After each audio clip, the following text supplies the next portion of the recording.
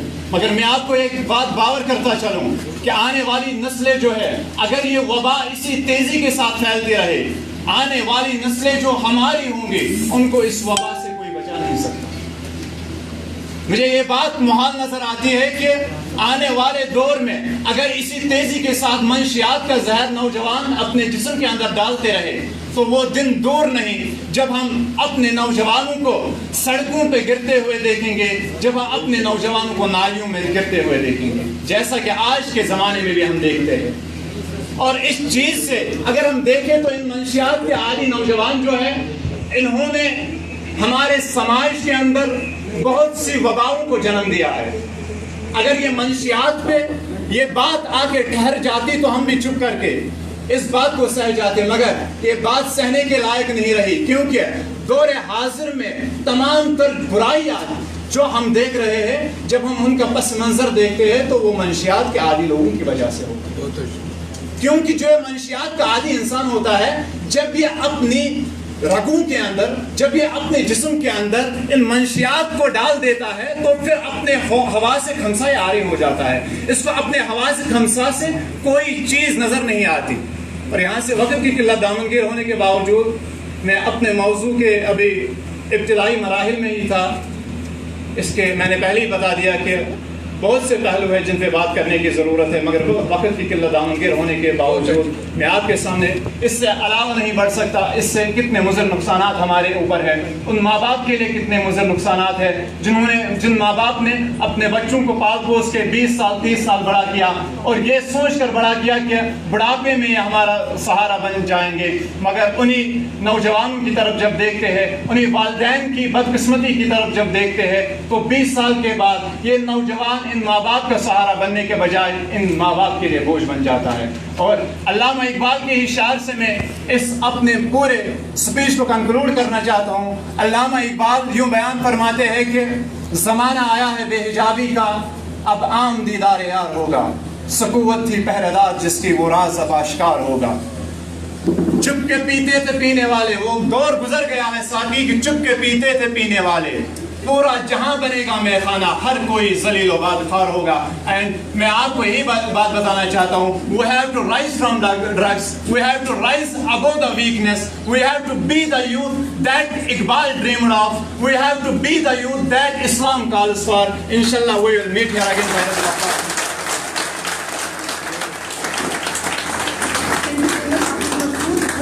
Please do not just stay on stage, please stay in house. Now I would like to call Razia Mushtaq from Stenography to come on stage and share your thoughts.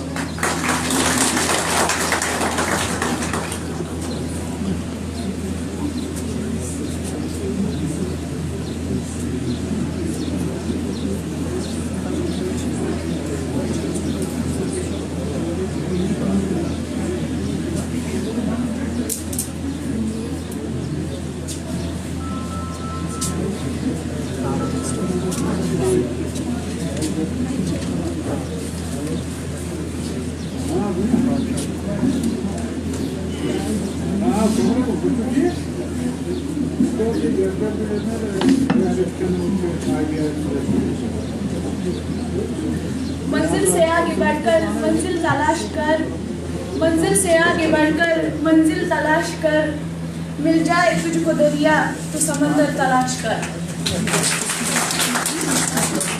Esteemed chief guests, respected principal sir, respected supervisor sir, and other dignitaries, dear students, I welcome to all of you with Islamic greetings and Assalamu alaikum wa rahmatullahi wa barakatuh.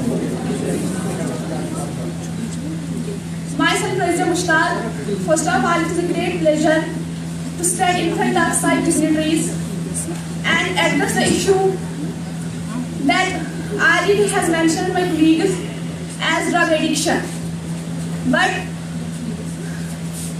ایک ہی issue نہیں ہے ہمارے سماج میں، جیسے کہ آپ سب لوگ جانتے ہی ہیں کہ سوسائڈ کیسز بھی بہت ہی زیادہ ارائز ہو رہے ہیں، اور دوسری طرف اگر ہم دیکھیں سوشل میڈیا ایڈکشن جو ہے وہ بھی آن اٹس پیک ہے۔ But keeping these two issues apart, today we have here assembled or gathered to address a particular issue that is about drug addiction. Drug addiction, a silent epidemic that has a very far-reaching consequences. Drug addiction, also known as substance use disorder, is a condition where an individual becomes dependent on substances like tobacco, alcohol, heroin.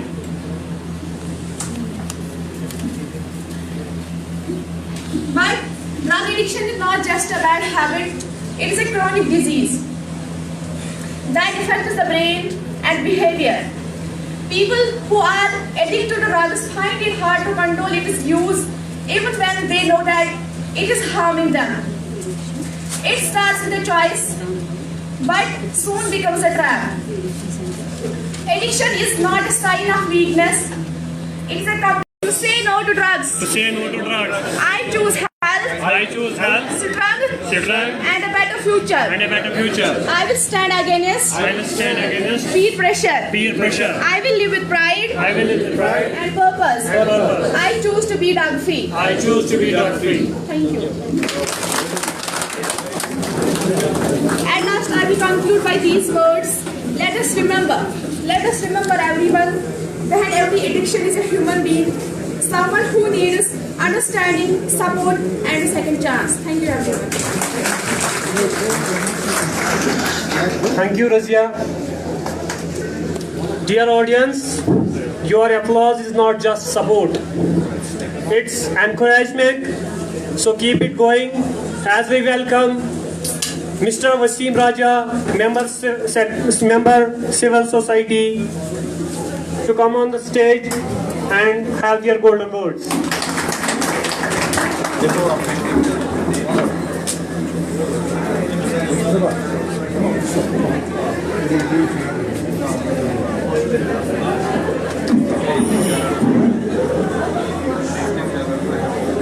أعوذ بالله من الشيطان الرجيم بسم الله الرحمن الرحيم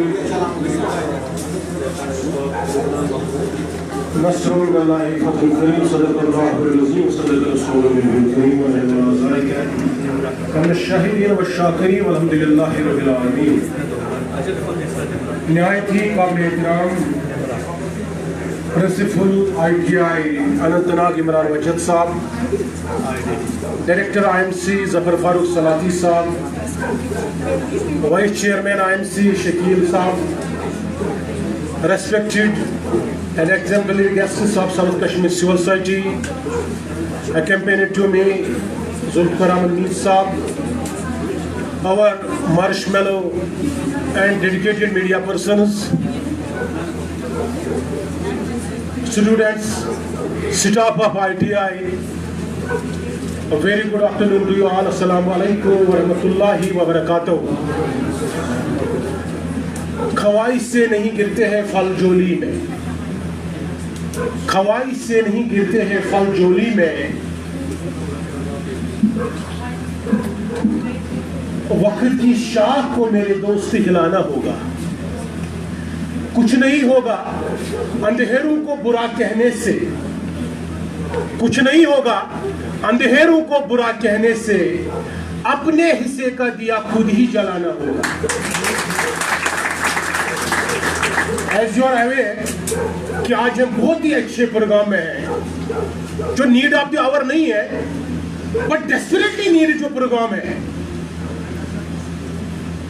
surely کہ آج مجھے ٹائم نہیں تھا یہاں پہ آنے کا، لیکن ونس میں نے گروپ میں یہ دیکھا کہ یہ ڈرگ کے ریلیٹڈ ہے تو میں نے آگے والے پروگرام اس کینسل کر کے میں نے سوچا میں اس میں ضرور پارٹیسپیٹ کروں گا.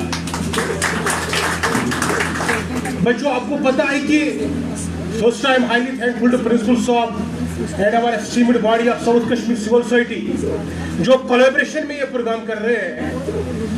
Before 5-4 years ہم ایسا بولتے ہیں کہ آگے ایسے ہونے والا ہے، ایسے ہونے والا ہے، ڈرگ ایڈکشن مینیج کر رہا ہے، لیکن present times میں، present dispensation میں we are totally ungrateful, we are totally submerged، ہم اس میں گر گئے، ختم ہو گئے ہیں، distracted ہیں. 11% of total youth اس وقت fully involved ہے ڈرگز میں.